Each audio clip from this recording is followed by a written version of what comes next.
There, this is Core955, playing Dark Souls Part 4. I want to let you know that this is also post-audio. So, I messed up, and actually Audacity seemed to have messed up, and didn't want to record the audio for this part. So, you get to hear this.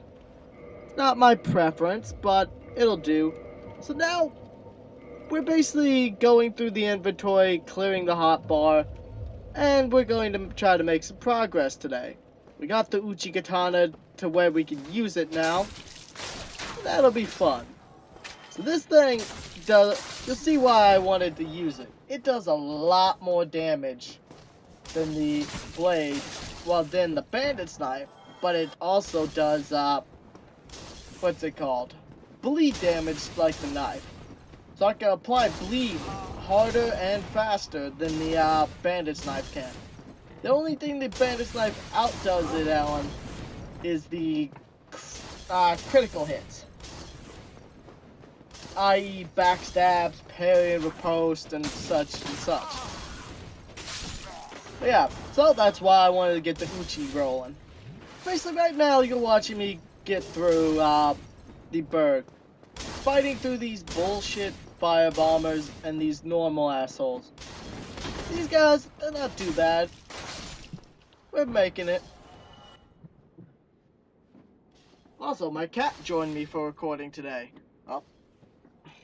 So that's fun. These assholes chucking fire bombs. Now we're just going to be cutting down as many things. We're going to try to make our way to the boss. We have two objectives this part. We're going to try to get through the boss and then make it to the next shortcut. Also explaining a few different little nuances between the patched and unpatched version. The patched version of this game is a lot better. Let's just say there's a lot of issues with the unpatched. Like hit detection. Hell, just like enemy stamina, like the shielded spear guys. On the unpatched version, you can't kick their shield out of their way, no matter how many times you hit them, nor can you stamina break them, really. At least not with the weapons I got. You basically just have to either parry and riposte or circle around for a backstab.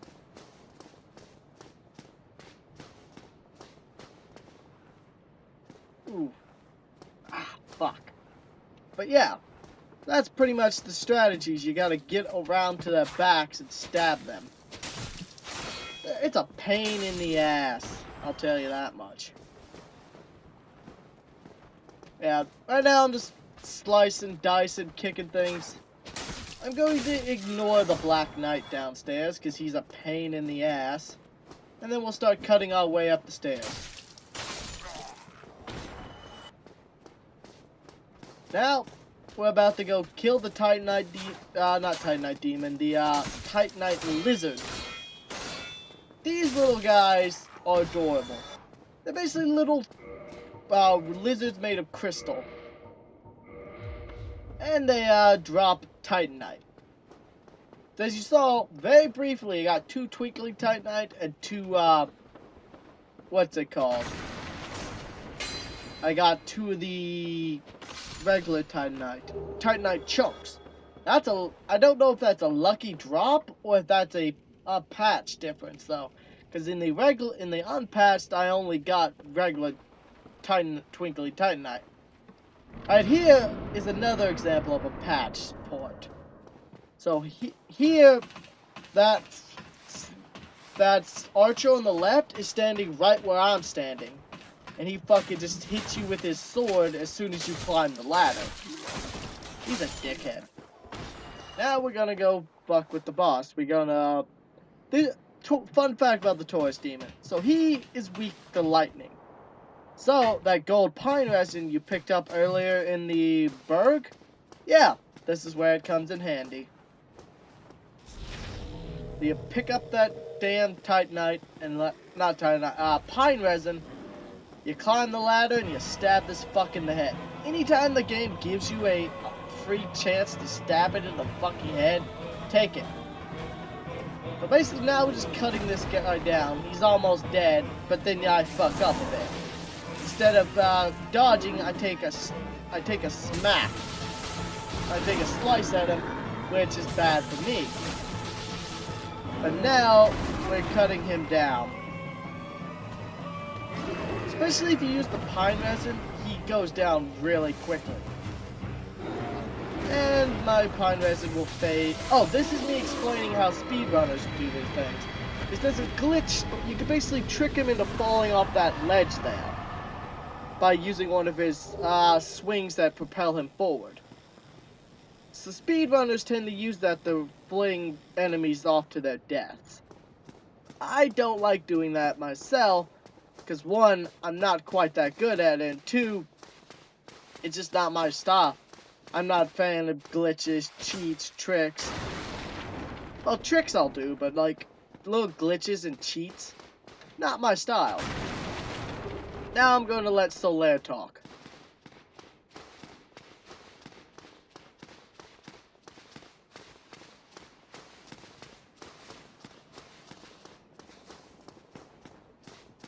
Ah, hello. You don't look hollow, far from it. I am Solaire of Astora, an adherent of the Lord of Sunlight. Now that I am undead, I have come to this great land, the birthplace of Lord Gwyn, to seek my very own son. You find that strange? He's my favorite NPC in this game. No need to hide your reaction. I get that look all the time.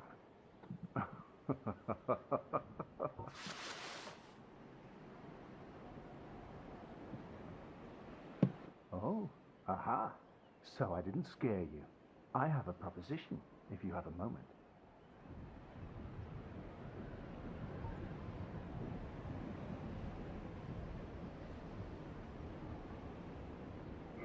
The way I see it, our fates appear to be intertwined. In a land brimming with hollows, could that really be mere chance? So what do you say? Why not help one another on this lonely journey? This pleases me greatly. Well then, take this. We are amidst strange beings in a strange... The flow of time itself is convoluted, with heroes centuries old phasing in and out. The very fabric wavers, and relations shift and obscure. There's no telling how much longer your world and mine will remain in contact. But use this to summon one another as spirits, cross the gaps between the worlds, and engage in jolly cooperation. Of course, we are not the only ones engaged in this, but I am a warrior of the sun. Spot my summon signature easily by basically right there, Solaire very subtly explains the multiplayer mechanics. Basically, by what he means by the world is not stagnant, not linear. Basically, people phase in and out of reality. That's how the summoning mechanics work. Is you're summoning heroes who left their signature, could be thousands of years in the past, left their signature just to help people. Some who are even already dead could still be summoned, much like Iron Tarkus later in the game. Tarkus is honestly a sad character, because he's the first undead to make it all the way through the, what's it called? Through Sen's Fortress. He makes it through Sen's Fortress, but because of that black iron armor that protects him so well, he ends up falling from the rafters because he can't control his weight. That big greatsword he swings sends him off balance, and he falls to his death, where he's dragged to a corner by the Guardians. So let me level up there. So I was just assigning some levels. I was going to go all dex, but I was like, you know, boosting vitality would probably be a good idea. I need to get my character able to take a hit better. We also need to get a little bit sturdier armor.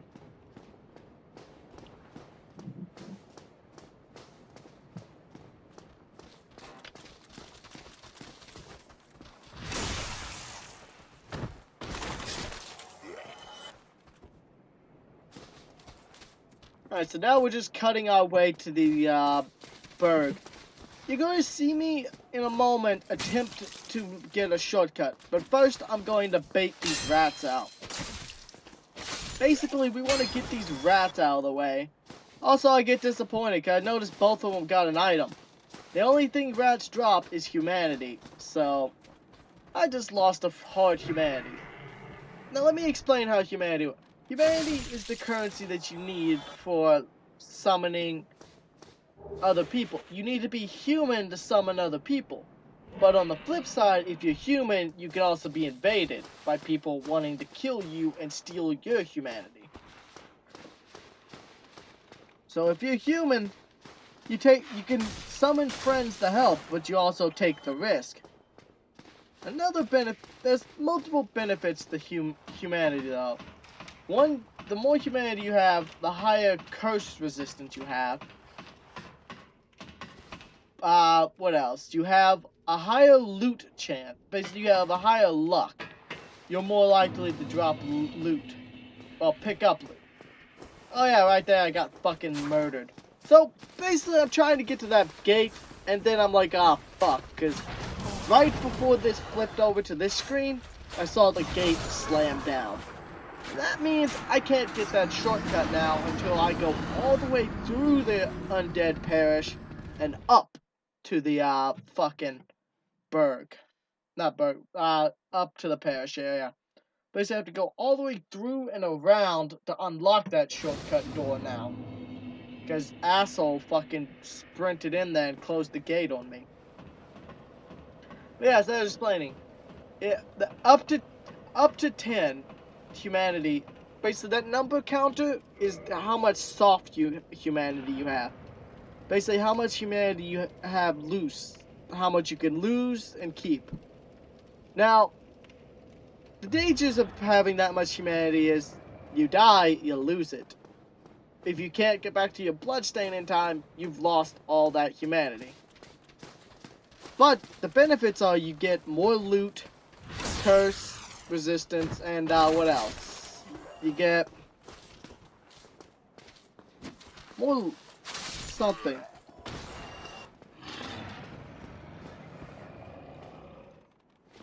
So give me a moment. Cluster headaches are acting up today. So whenever I have an episode, it's kind of hard to think. There's just a throbbing pain in my fucking head. But yeah. Okay, I think that might be it for the humanity. Oh yeah. But now you're gonna see me try a different route. What I should have done is ran up and continued past. As you can see, in a moment, that's not what I've done. I grabbed my shit. I should have gone all the way up, and basically, instead of taking going right, I should have hooked around that guy, jumped downstairs, and fucking booked it. But now you'll basically see me slowly get overwhelmed. Because, well, I was stupid, and I keep getting hit by the snipers. And down I go. Basically, I was sandwiched in, and then I got sniped. Pain in the ass, but hey, we all deal with the bullshit, you know?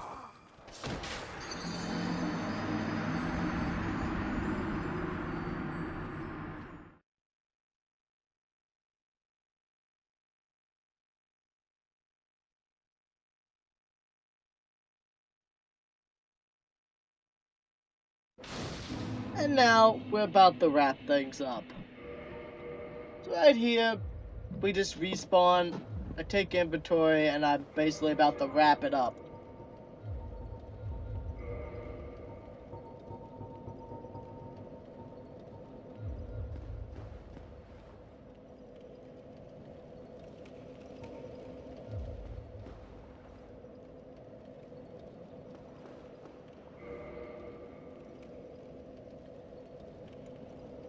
So, this has been Core955 playing Dark Souls 1. Thank you for joining me. We'll pick back up here next time.